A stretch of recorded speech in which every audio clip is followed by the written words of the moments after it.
সোনপুর নামক এক গ্রামে দুই বোন সীতা আর গীতা থাকত। দুজন একে অপরের সাথে মিলেমিশে থাকত। ছোটবেলা থেকেই ওরা পড়াশোনায় খুব ভালো আর স্বভাবেও ভালো ছিল। ওদের মা ওদেরকে খুব ভালোবাসতো, কিন্তু প্রতিবেশীরা কখনোই ওদেরকে ভালো চোখে দেখতো না আর ভালোভাবে কথাও বলতো না। ওদের গায়ের রঙের জন্য গ্রামের কেউ ওদেরকে পছন্দ করতো না। ওদের গায়ের রং শ্যামলা ছিল। একদিন দুই বোন বাজারে সবজি আনতে যায়। তখন সীতা বলে, মা, আমি বাজারে যাচ্ছি সবজি আনতে, তুমি ততক্ষণ আরাম করো, আমি আর গীতা একটু বাদেই চলে আসব। যা, সাবধানে যাবি, আর কিছু খেয়ে নিস রাস্তায়। হ্যাঁ মা, তুমি বিশ্রাম করো। দুই বোন বাজারে চলে যায়। একটা সবজির দোকান দেখে দাঁড়িয়ে পড়ে।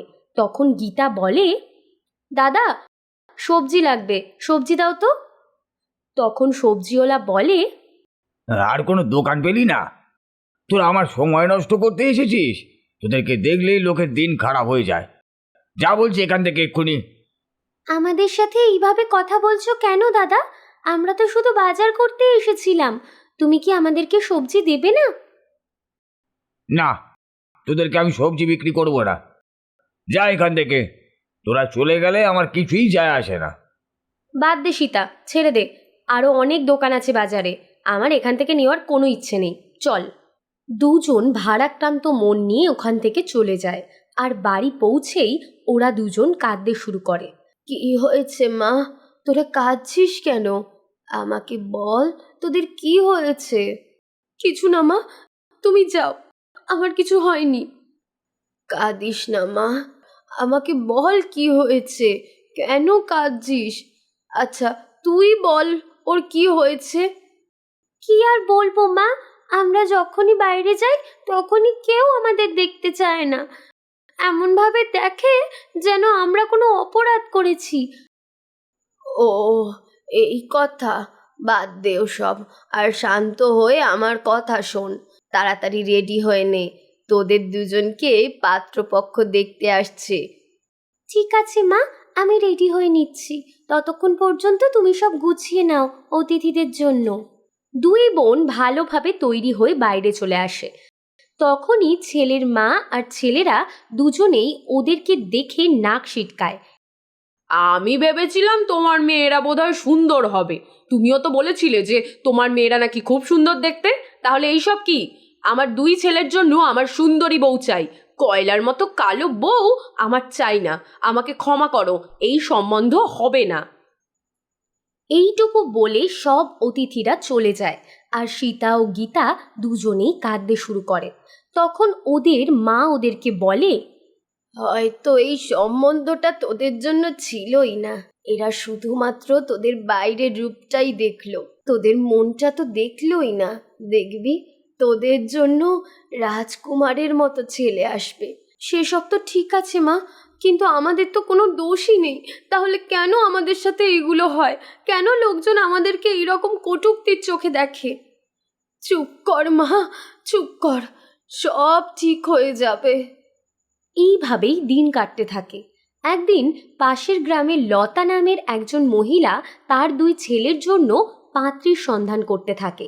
তখনই উনি সীতা আর গীতার কথা জানতে পারেন। লতা খুব লোভী ছিল। ও মনে মনে ভাবে যে মেয়ের বাড়ির লোক এত বড় লোক যখন, তখন কন্যাপণও নিশ্চয়ই কিছু দেবে। আর তাই লোভের বশে ও সীতা আর গীতাদের বাড়ি যাওয়ার সিদ্ধান্ত নেয়। না মা, আমি আর পারবো না তৈরি হতে। এরাও আমাদেরকে খারাপ কথা বলে চলে যাবে এখান থেকে, তারপর আমাদের আবার কষ্ট হবে। আরে না রে মা, এবার আর এইরকম হবে না, দেখিস। ঠিক আছে মা, কিন্তু এরপর তুমি বললেও আমরা কথা শুনবো না। এতটা বলে সীতা আর গীতা রেডি হয়ে সামনে যায় ওদের। লতার ওদের দুজনকে দেখে খুব পছন্দ হয়ে যায়। সবাই খুব খুশি হয়েছিল। সীতা আর গীতার মায়ের তো খুশিতে পাগল হওয়ার জোগাড়। খুব তাড়াতাড়ি আপনার মেয়েদেরকে আমার বাড়ির বউ করে নিয়ে যেতে চাই। হ্যাঁ, নিশ্চয়ই, এখন থেকে এরা তো আপনারই মেয়ে। সীতা আর গীতার বিয়ে লতার দুই ছেলে সুনীল আর অনিলের সাথে হয়ে যায়। ওরা দুজন শ্বশুরবাড়ি যাওয়ার সময় মাকে ধরে খুব কান্নাকাটি করতে থাকে। ওদের মা খুব দুঃখের সাথে ওদেরকে বিদায় জানায়। ওইদিকে লতা বরণ ডালা সাজিয়ে অপেক্ষা করছিল বরণ করার জন্য। মনে মনে বলে, কখন আসবে কে জানে আমার সোনার পাখিরা, নিশ্চয়ই অনেক জিনিস নিয়ে আসবে, আমি আর অপেক্ষা করতে পারছি না।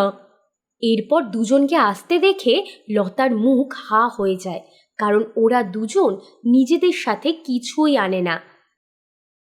আরে এ কি, তোমরা কি দুজনেই খালি হাতে এসেছো, আর কিছু আনোনি?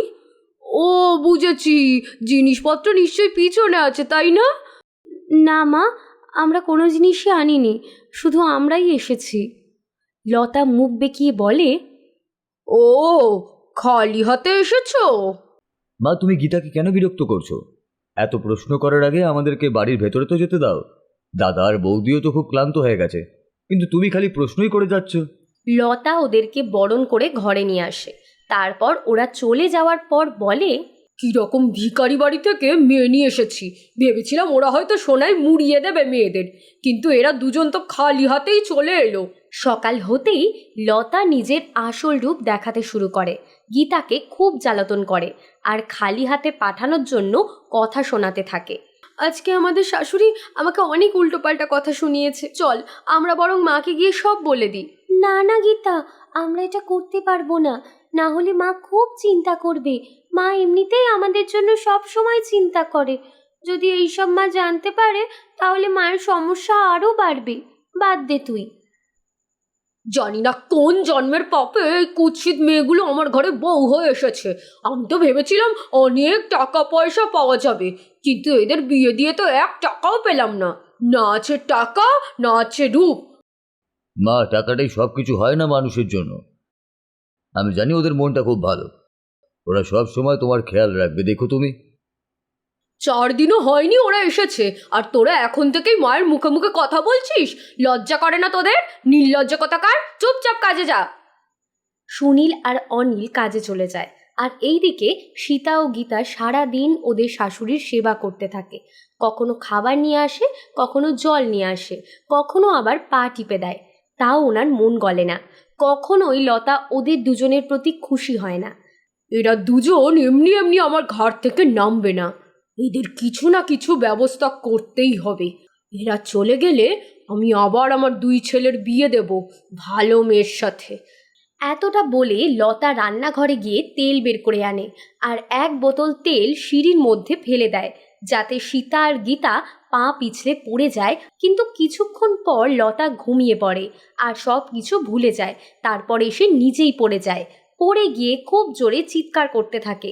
ওর চিৎকার শুনে সীতা আর গীতা দৌড়ে আসে, এসে দেখে ওর শাশুড়ি যন্ত্রণায় কাতরাচ্ছে। তাড়াতাড়ি চল, মাকে হাসপাতালে নিয়ে যেতে হবে। সীতা আর গীতা লতাকে হাসপাতালে নিয়ে যায়। অনেকক্ষণ পর লতার জ্ঞান ফিরে আসে। সুনীল আর অনিল কাজ ফেলে রেখে দৌড়ে মায়ের কাছে চলে আসে আর বলে, দেখেছো মা, আমি তোমাকে বলেছিলাম না, টাকাটাই সব কিছু হয় না। আর যদি বৌদি আর গীতা না থাকতো তাহলে হয়তো আমরা তোমাকে আর কোনোদিনই ফিরে পেতাম না। ওরা দুজন তোমাকে হাসপাতালে নিয়ে এসে তোমার প্রাণটা বাঁচিয়েছে। হ্যাঁ বাবা, তোরাই ঠিক ছিলি, আমি ভুল করেছিলাম, ওদেরকে ফেলে দেওয়ার চক্রান্ত করেছিলাম আর নিজেই পড়ে গেলাম। কখনোই কারোর সাথে এরকম করা উচিত নয়, এটা আমি বুঝতে পেরেছি।